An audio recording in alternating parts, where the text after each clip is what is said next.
الحمد لله رب العالمين، والصلاة والسلام على سيد الأنبياء والمرسلين محمد وعلى آله وأصحابه أجمعين.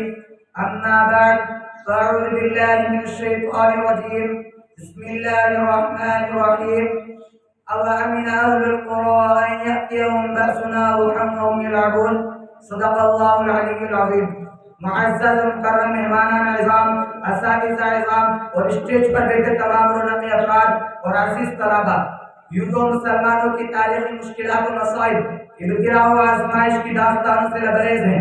مسلمانوں کے خلاف ہر دور اور ہر زمانے میں مخالفت اور معاندت کی آندیاں چلی ہیں. نفرت و عداوت کے طوفان اور فتن و فساد کا سیلاب آیا ہے، مگر اس حق پرست جانباز قوم نے ان سب کا رخ ہمیشہ کے لیے دشمنوں کی طرف موڑ دیا. آج بھی عالمی پیمانے پر مسلمانوں کو ہر ملک میں ظلم و ستم کا نشانہ بنایا جاتا ہے، مگر جو شدت ہندوستان میں نظر آتی ہے وہ کہیں اور نظر نہیں آتی.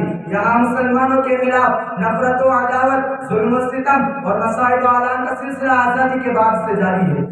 جن مسلمانوں نے تحریک آزادی میں اپنے لہو سے مادر وطن کی پیاس بجھائی، جیل کی کوٹریوں اور پھانسی کے تختوں پر آزادی کا نعرہ بلند کیا، جن مسلمانوں نے اپنی 700 سالہ تاریخی میں ہندوستان کو دولت و ثروت سے مالا مال کر دیا تھا، اس کو سونے کی چڑیا بنا دیا تھا، جن مسلمانوں نے ہندوستان میں اتحاد اتفاق کا چمن لگایا تھا، ہندو مسلم ایکتا کا چراغ روشن کیا تھا، انہی کو آج وفادار وطن کہا جاتا ہے. ان کو فسادات کی آگ میں جھونک دیا جاتا ہے اور بے گناہ مسلمانوں کو سلاخوں کے پیچھے ڈال دیا جاتا ہے اور دہشت گردی کا الزام تھوپا جاتا ہے.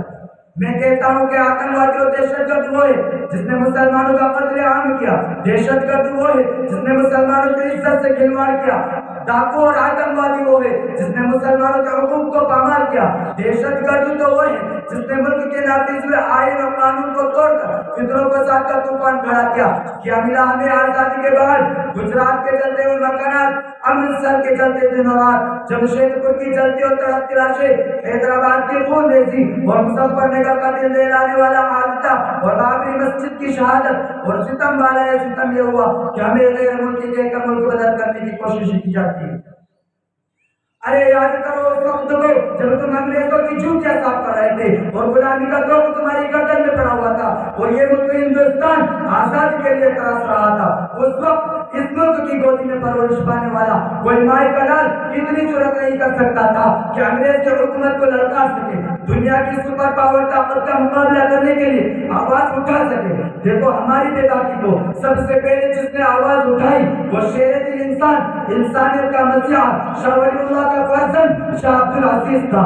شاہ عبد العزیز کی آواز کیا تھی؟ وہ آواز یہ تھی کہ انگریز کے خلاف جہاد کرنا چاہیے اور ملک ہندوستان کو انگریز سے آزاد کرایا جائے. شاہ عبد العزیز کا یہ فتویٰ انگریز کے لیے خطرناک پیغام تھا جس نے انگریز کو بے چین کر دیا تھا. اسی آواز کے سہارے علماء ہند اور خاص طور سے علماء دیوبند سب پر کفن باندھ کر انگریز کی حکومت کو ختم کرنے کے لیے میدان نکل پڑے. پھر تاریخ نے دیکھا کہ علماء کرام کو توڑ کے منہ پر باندھ کر گولا داغ دیا گیا.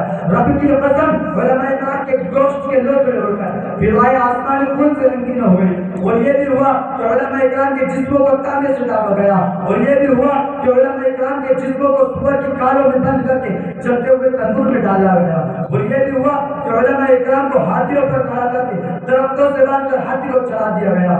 لاہور کی شاہی مسجد کے سن میں انگریز نے پھانسی کا پھندا بنایا تھا اور ایک دن میں 80 علماء کرام کو پھانسی دی جاتی تھی. اور یہ بھی ہوا کہ علماء کرام کو بولے میں بند کر کے دریا میں ڈال دیا جاتا اور اوپر سے گولیوں کا نشانہ بنایا جاتا. تاریخ شہادت دیتی ہے کہ علماء کرام کے خون سے دریا کا پانی سرخ ہو چکا تھا، مگر نہ تو کسی عالم نے انگریز سے سمجھوتا کیا اور نہ ہی انگریز کے سامنے گردن جھکائی. آج ہماری تاریخ کو مٹانے کی کوششیں کی جا رہی ہے. جنگ آزادی سے مسلمانوں کا نام و نشان نکالا جا رہا ہے. وہ یہ سوال کیا جا رہا ہے کہ تم نے ہندوستان کو کیا دیا؟ ایک محبان وطن جاؤ اور ہمالیہ کی بلندیوں سے پوچھو، گنگا کی گہرائیوں سے کرو، سرزمین ہند کی شادابی سے پوچھو، تاج محل کی پلند عمارتوں سے پوچھو، قطب مینار سے معلوم کرو، سرزمین ہند کی شادابی سے پوچھو. یہ تمام کے تمام ہماری عظمت کی گواہی دیں گے. ہندوستان کا چپا چپا اس بات پر شاہد ہے. اے ہندوستان صاحب و دانش کرو، ہمیں بتلاؤ کہ ہندوستان کو قطب مینار کی بلندی کس نے تاج دی، لال قلعے کی عظمت کس نے دی، جامع مسجد کی پرشکار عمارتیں کس نے دی، تاج محل کے رونقیں کس نے عطا کی.